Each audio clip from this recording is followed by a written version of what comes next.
not too long ago, we were having some conversations with some friends about ping pong, which happens a lot around our house. And Cal made this statement that surprised me and maybe ruffled my feathers a bit, if I'm being real honest. He said that, well, recently I've been beating Dad, and so Dad and I are really about the same level at ping pong. So I didn't know really how to respond to that, and I think I did the wise thing, and I kept my mouth shut in the moment. I let him kind of run with that, and I realized after I thought about it a while that we had reached another new level with parenting this child. You know, he's 14 now, and here's what we've noticed, and if you've raised kids, you know this is true. That is that we get to a place through different phases in parenting where we kind of think, all right, I think I understand this child now. I think I understand their needs. I think I understand how to communicate with them. And I think I've got a handle on this finally. And as soon as we get to that spot, they change. They grow. They get smarter. They mature. They reach some new cognitive development stage or emotional development stage. And we're starting at ground zero again. We wake up and go, I don't know this child anymore. I don't know how to communicate with them anymore. I don't know how to meet their needs anymore. And I realized that when my son starts telling people that we're at the same level at ping pong. So I did the only thing a good father can do. I didn't say anything about his comment. I just proceeded to make sure that he didn't win a game. So it's been about 3 months now. He hasn't beaten me in 3 months. And hopefully I am communicating with my actions that he may have spoken a little prematurely about that, because I don't always play to win against him until he says, hey, I think I'm at the same level as Dad. Now I'm playing to win. So I don't know if that's the right approach. I just know that we've reached another level with him. He's never said anything like that before. And we've reached another level where I'm kind of going, okay, I'm at a new phase in parenting, and I have to relearn all of this and relearn how to engage with my child and communicate. What does this have to do with microchurch and microchurch leadership? I think microchurches are like children. They have growth and development stages. And I think every time we get comfortable, every time we start to feel as leaders like, okay, I think I got this group down. I think everybody's gelling. We're connecting really well. I think we're at a good place. Something changes. Someone leaves. And it's a different dynamic.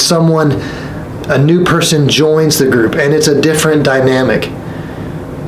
And we find ourselves constantly feeling like, okay, I have to start over now. We have to recreate the wheel.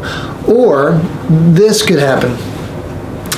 You recognize that if something changes, it will mess with the group dynamic that you've built, and so you kind of avoid any of those changes that could happen to mess with your dynamics. You don't want anybody to leave, and you don't want to add anybody new, because then we'll have to start over. We'll lose all the progress that we've gained so far. With microchurches, there should be this growth and development process where the group dynamics change over time. A healthy group is going to grow, both spiritually and in connectedness, and also in numbers. That's what's going to happen if the group is healthy.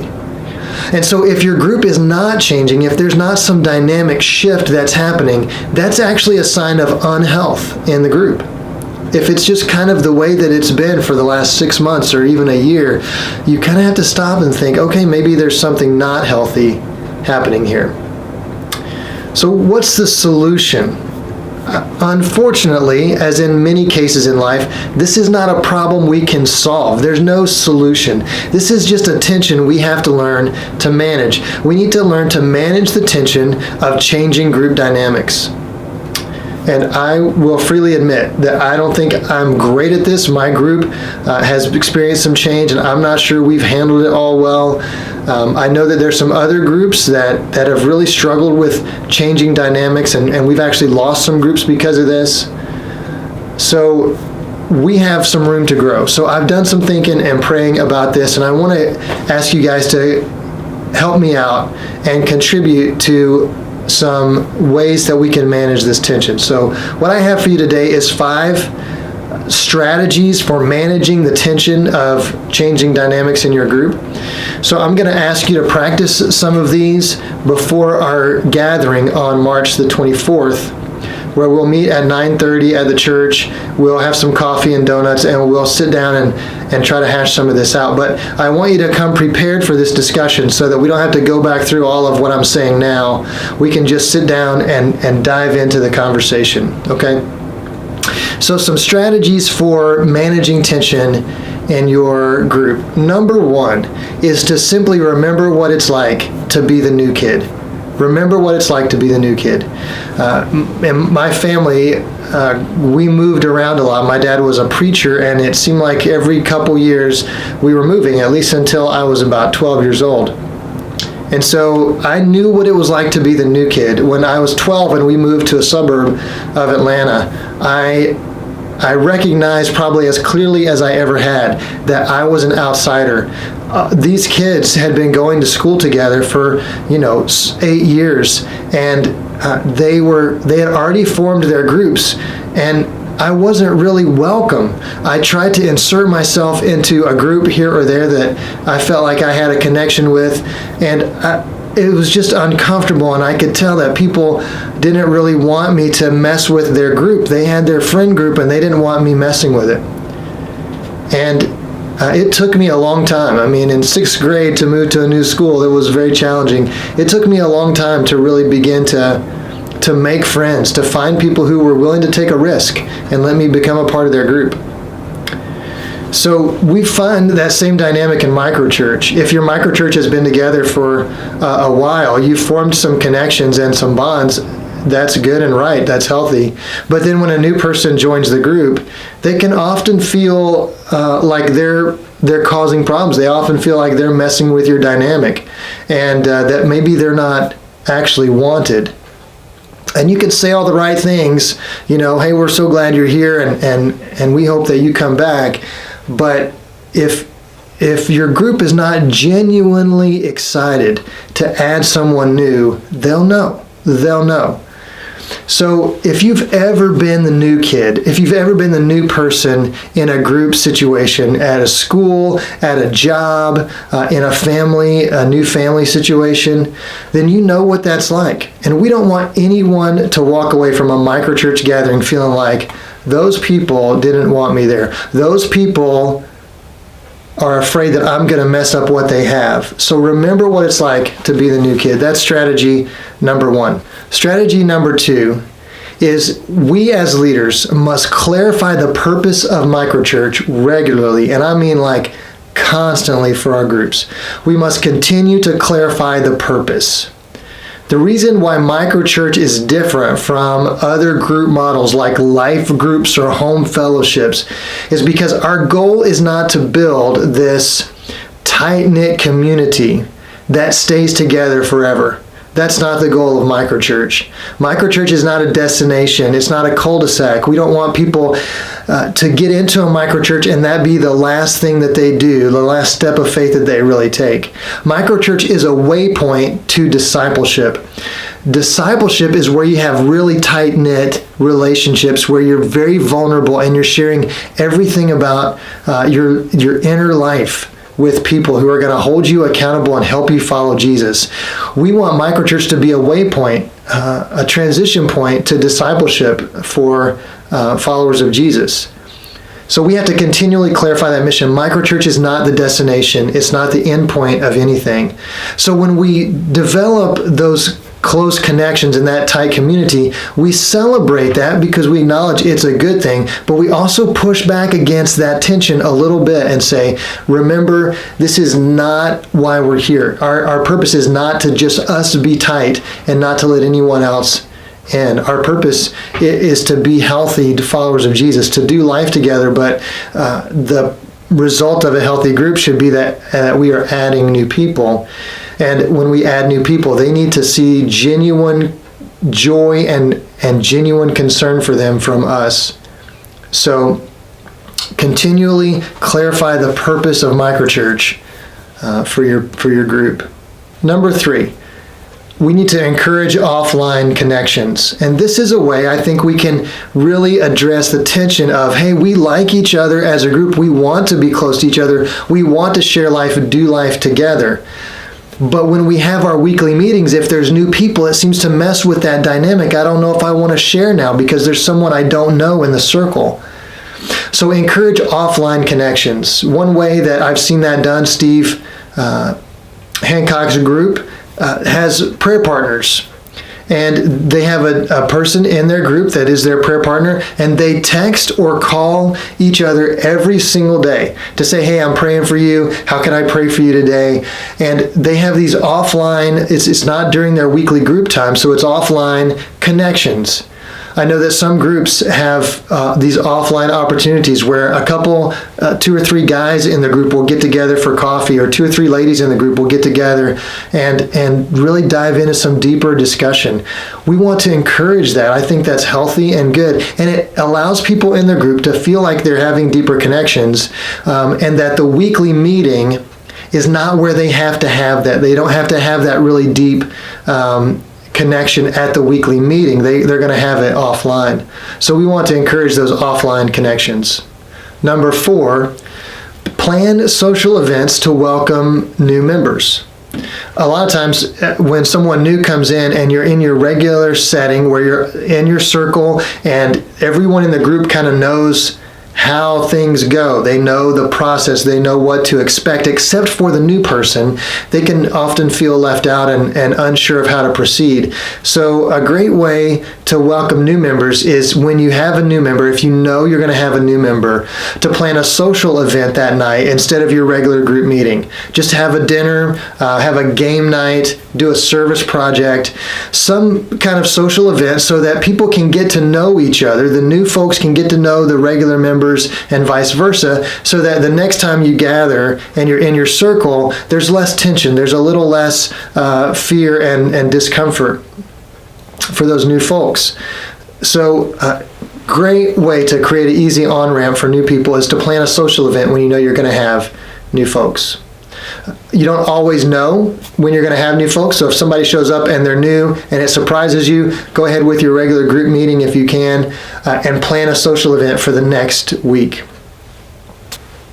And number 5, develop a microchurch planter within your group.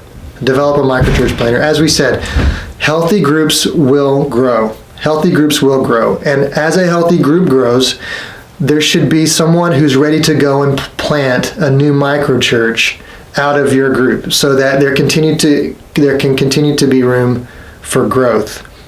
So we've talked about this before. You guys know this is part of the deal. You need to identify somebody in your group who can do what you do. You need to begin to hand off some responsibilities to them. Allow them to facilitate. Allow them to plan. Allow them to participate in making your weekly contacts with your group members. And so that when the time comes and when your group knows it's right, you're going to send this new group planter to go out and plant a new microchurch. And we don't call this a split or dividing or anything like that, because we're not going to take your group and split it down the middle. But what you want to see is somebody who's willing to go out and launch a new group. And maybe there's a few in the group who will go with them and help them seed that new group. Maybe they just go on their own and they've got people that we're sending them from the church who are going to be a part of that new group.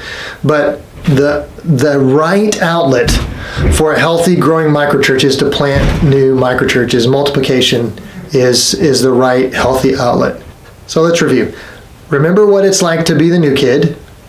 Constantly clarify the purpose of microchurch for your group. Engage in offline discussions. Plan social events to welcome new members. And develop a microchurch planter in your group. I think if we all follow those 5 strategies, and I would love to hear from you if you have more, ideas on that we can manage this tension of changing group dynamics and helping people understand what the expectations really are so people don't get frustrated when their group changes and feel like, okay, it's no longer what I thought it was going to be. It's no longer what I really want it to be. Therefore, I'm out. We don't want people to have to run into that feeling and that decision. So let's work together to help manage these tensions. And I'm eager to hear the ideas that you have. Here's what I want you to do for homework. I would like for you to write some things down, type some things out for 4 of these 5 strategies. Number 1, if you've ever been the new kid or the new employee or the new whatever in an environment and you found that a tricky scenario to navigate, just write a little bit about that. Write what that felt like for you, and maybe how you got through it if you did, or maybe if you didn't, share why maybe you never really worked through that. Number 2, I would like for you to write a clarification statement for your microchurch that makes clear what the purpose of the group is. Based on our conversations, based on what you've heard from Jonathan and I, based on what you understand microchurch to be, write your clarification statement. I'd like to hear that in 1 or 2 sentences. Write that down and bring that with you on the 24th. Number 3, tell me how you can encourage people to engage in offline conversations, whether you would do prayer partners or encourage little clusters or pods to meet away from group. How can you do that? Give me an idea. If you're already doing it, I want to hear about that. But if you're not doing it, think through how that could work and come up with just a rough sketch of a plan. And the 4th piece, I want you to come with a name of somebody who you think could plant a microchurch down the road. Maybe you've already identified that person and you're bringing them along. If not, please put some prayer into this, some thought and prayer, and come with a name in that 4th spot to say, this is someone I think can plant a microchurch. So that's your homework. I want to encourage you all to put some time into this. It shouldn't take you more than maybe half an hour to complete that whole assignment. Bring that sheet with you on the 24th and prepare for just some good roundtable conversation about this important topic. So thanks so much for what you do. It's, as I always say, is super valuable. I mean, it's the heartbeat of who we are. So thank you so much for the time that you put into it. And I look forward to seeing you all on the 24th at 9:30. Bye.